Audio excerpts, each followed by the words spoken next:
گناہوں میں جو لذت ہوتی ہے، خوب سمجھ لو، اللہ تعالی ہم سب کو توفیق عطا فرمائے، گناہوں میں جو لذت ہوتی ہے اس کی مثال حضرت حکیم الامت فرماتے ہیں، اس کی مثال ہے جیسے کھجانے میں لذت آتی ہے۔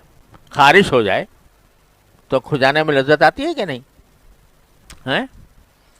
یہاں تک کہ لوگوں نے کہہ دیا کہ مزہ یا تو کھاج میں یا راج میں، دو چیزوں میں مزہ ہے، ایک کھاج میں ایک راج میں۔ تو اگر جب آدمی کو خارش ہوتی ہے کھجانے میں کتنا مزہ آتا ہے، لیکن آخر کار کیا ہوتا ہے ہیں؟ زخم ہو جائے گا نہیں۔ لیکن جس وقت لذت آ رہی ہوتی ہے اس وقت ہاتھ رکتا بھی نہیں کہ بھئی روک لے ہاتھ کو، مزہ اتنا آ رہا ہے۔ تو حضرت فرماتے ہیں گناہ کی لذت جو ہے وہ خارش کی لذت کے جیسی ہے، خارش کی لذت جیسی ہے، جس کا انجام خراب ہے۔ لذت تو ہے لیکن خراب ہے، اس کا انجام خراب ہے۔ ایسی گناہ کی خواہش جو ہے، گناہ کی طلب، یہ بھی ایک زبردست لذت محسوس ہوتی ہے گناہ کے اندر، لیکن انجام اس کا خراب آخرت میں تو ہے ہی، یہ تو طے شدہ بات ہے۔ گناہ کا انجام آخرت میں خراب ہے، یہ تو بالکل طے شدہ ہے، اس میں کوئی شک و شبے کی گنجائش نہیں ہے، اور کوئی استثناء نہیں ہے الا یہ کہ اللہ تعالیٰ کسی پر رحم فرما دے۔ لیکن دنیا کے اندر بھی یہ گناہ کی لذت بالآخر ایک ظلمت پیدا کرتی ہے۔ مجلس میں بیٹھے ہیں، غیبت ہو رہی ہے کسی کی، اب غیبت یعنی برائی ہو رہی ہے کہ فلاں میں یہ خرابی ہے، فلاں میں یہ خرابی ہے، فلاں میں یہ خرابی ہے، اس کا مذاق اڑایا جا رہا ہے، اس کی توہین کی جا رہی ہے۔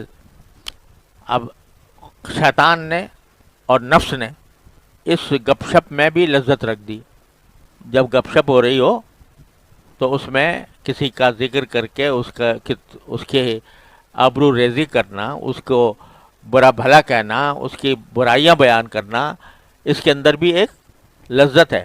تو وہ جب آدمی اس لذت کا تقاضا ہوتا ہے اس کا مبتلا ہو جاتا ہے غیبت میں، کرنے میں یا کم از کم سننے میں۔ اب ایسے موقع پر جب ایک پورا مجمع بیٹھا ہے اور غیبت کر رہے ہیں لوگ، اور ایک آدمی بیچارہ چاہتا ہے کہ میں غیبت کی بات نہ سنوں، مگر محفل ایسی ہے، اس کا علاج تو یہ ہے کہ وہاں سے اٹھ کے چلا جائے، لیکن محفل ایسی ہے کہ اس سے اٹھنا مشکل ہو رہا ہے، یا تو خود اپنی خواہش نفس کی وجہ سے، یا اس وجہ سے کہ لوگ کیا کہیں گے، تو اس وجہ سے اٹھنا مشکل ہو رہا ہے۔ تو مغلوب ہو گیا بندہ، مغلوب ہو گیا تو کہہ دے، اللہ ہی میاں سے کہہ دے، رب انی مغلوب فانتصر۔ اگر سچے دل سے کہے گا اور اللہ تعالیٰ کی قدرت اور اس کے رحمت پر بھروسہ کر کے کہے گا، ضرور اللہ تعالیٰ راستہ نکالیں گے انشاءاللہ۔ ممکن نہیں ہے کہ اللہ تعالیٰ راستہ نہ نکالے۔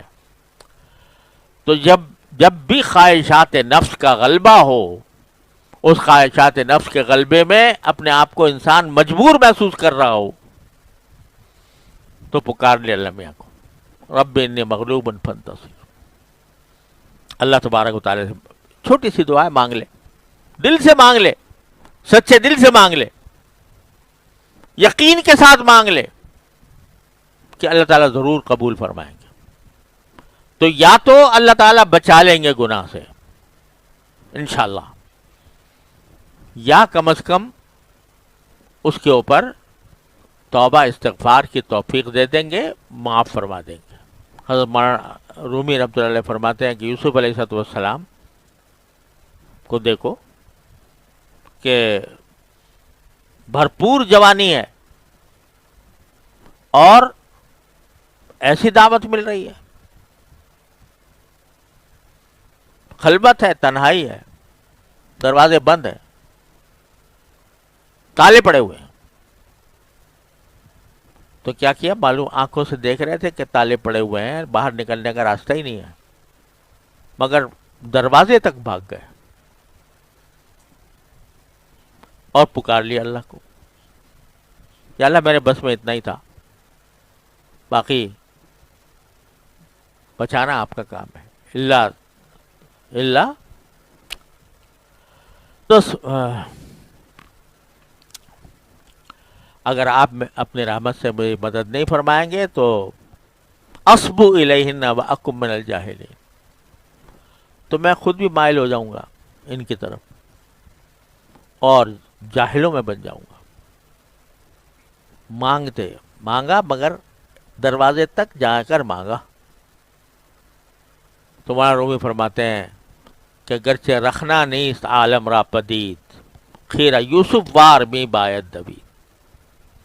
اگرچہ تمہیں کوئی رکھنا نظر نہیں آ رہا، باہر نکلنے کا راستہ نظر نہیں آ رہا، لیکن کم از کم یوسف کی طرح، یوسف علیہ السلام کی طرح بھاگ تو جاؤ دروازے تک، دیکھو پھر دروازے کون کھولتا ہے۔ گرچہ رکھنا نیست عالم را پدید، خیرہ یوسف وار می باید دوید، یعنی یوسف علیہ السلام کی طرح بھاگ کے جانا چاہیے جتنا ہو سکے۔ تو جب بھی ایسی صورتحال پیدا ہو جس میں آدمی اپنے آپ کو مجبور پا رہا ہو کہ بھئی کہیں مجھ سے گناہ سرزد نہ ہو جائے، تو یہ چھوٹی سی دعا ہے، یاد کر لو، رب انی مغلوب فانتصر، اے میرے پروردگار میں مغلوب ہوں، مجھے مدد فرما میری۔ تو یہ ہے تو چھوٹی سی 2-3 لفظ کی، لیکن میں نے کہا کائنات پوشیدہ ہے اس میں کائنات پوشیدہ ہے۔ مغلوبیت چاہے جسمانی ہو، چاہے روحانی ہو، چاہے دنیاوی ہو، چاہے اخروی ہو، جیسی بھی مغلوبیت ہو، کوئی دوسرا غالب آ رہا ہے تو یہ مانگ لو اور مانگتے رہو۔ یہ نہیں کہ ایک مرتبہ مانگ کے فارغ ہو گئے، مانگتے رہو، منگتے بن جاؤ، پھر دیکھو اللہ تبارک و تعالیٰ کس طرح دروازے کھولتے ہیں، کھولیں گے اور ضرور کھولیں گے انشاءاللہ۔ اور انشاءاللہ جب پیشی ہوگی تو کم از کم تم یہ کہہ سکو گے یا اللہ میں نے آپ سے مانگا تھا، میں نے آپ سے مانگا تھا، کوشش بھی کی تھی اور مانگا بھی تھا۔ تو پھر کیا وہ کچھ دشمنی ہے تمہارے ساتھ اللہ میاں کو کہ پھر بھی تمہیں جہنم میں ڈال دیں گے؟ کوئی دشمنی ہے؟ وہ انشاءاللہ رحم فرمائیں گے۔ رب انی مغلوب فانتصر، اللہ تبارک و تعالیٰ سے چھوٹی سی دعا ہے، مانگ لے، دل سے مانگ لے، سچے دل سے مانگ لے، یقین کے ساتھ مانگ لے کہ اللہ تعالیٰ ضرور قبول فرمائیں گے۔ السلام علیکم جی دوستو، آپ نے دیکھا اور سنا شیخ مفتی تقی عثمانی صاحب حفظہ اللہ کو کہ شیخ مفتی تقی عثمانی صاحب حفظہ اللہ کیا بیان فرما رہے تھے۔